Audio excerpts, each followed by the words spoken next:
Depuis son lancement, Rosetta a fait un très long voyage pour mieux connaître notre système solaire en étudiant le noyau, la chevelure et la queue d'une comète. Ce voyage a nécessité plusieurs manœuvres d'assistance gravitationnelle autour de la Terre et de Mars. Sur sa route, Rosetta a pu étudier l'astéroïde Steins, puis Lutetia, avant de s'enfoncer dans l'espace et d'entrer en hibernation en 2011. Après 10 ans dans l'espace, le centre des opérations spatiales de l'ESA en Allemagne attendait un signal crucial, celui du bon réveil de Rosetta. Le travail scientifique a alors commencé avec la réactivation de la plupart des 11 instruments de l'orbiteur. Une série de nouvelles manœuvres a permis d'orienter Rosetta vers la comète.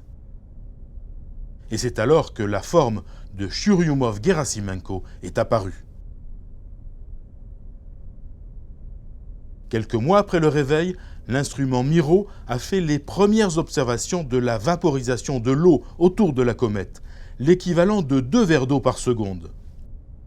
L'instrument Virtis a fourni les premières mesures de température, environ moins 70 degrés Celsius à la surface sombre et poussiéreuse de la comète. Nouvelle étape cruciale avec l'arrivée à destination. Une série d'allumages des moteurs a permis d'ajuster graduellement la vitesse et la trajectoire de Rosetta à celle de la comète, avant que Rosetta ne soit le premier vaisseau en orbite autour d'une comète. Les semaines suivantes ont été consacrées à la cartographie de la surface pour choisir un site d'atterrissage. En même temps, Rosetta a fait sa première analyse scientifique. Les mesures de la masse et du volume ont révélé une grande porosité, et la surface est curieusement sombre, avec plusieurs types de terrains, des surfaces lisses ou couvertes de poussière, un revêtement fragile avec des crevasses et des structures circulaires, des dépressions de grande ampleur ou des zones plus caillouteuses. L'instrument Rosina a détecté que les gaz de la comète sont du monoxyde de carbone, du méthane, de l'ammoniac, du méthanol et du dioxyde de carbone. La variation des niveaux de ces gaz dans les différentes parties de la chevelure suggère une relation complexe entre le noyau et sa chevelure. Le site d'atterrissage pour Philae, l'atterrisseur de Rosetta, a été choisi parmi 5 sites présélectionnés.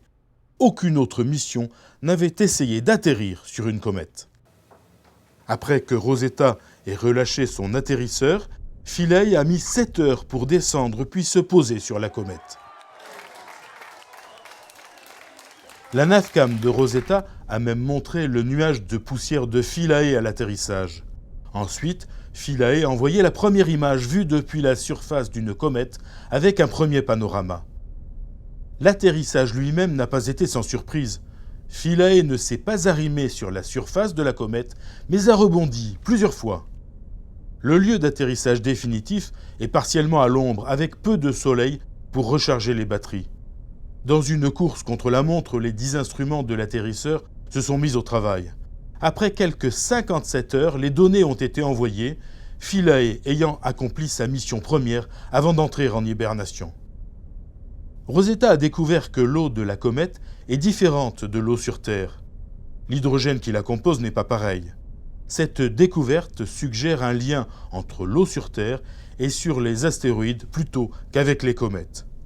Rosetta a aussi détecté pour la première fois sur une comète des molécules d'azote, un azote du type le plus commun présent lors de la formation du système solaire. Avec les mesures d'isotopes d'hydrogène, tout indique que la comète est très ancienne et peut donner des informations sur les conditions de sa formation.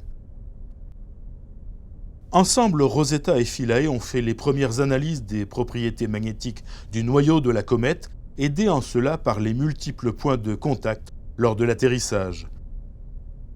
Ils ont trouvé que la comète n'était pas magnétisée, suggérant que les forces magnétiques n'ont vraisemblablement joué aucun rôle dans l'agrégation de blocs lors de la formation des planètes. Rosetta donne certaines réponses aux questions sur notre système solaire et va continuer sa mission jusqu'à la fin de l'année. L'aventure scientifique se poursuit.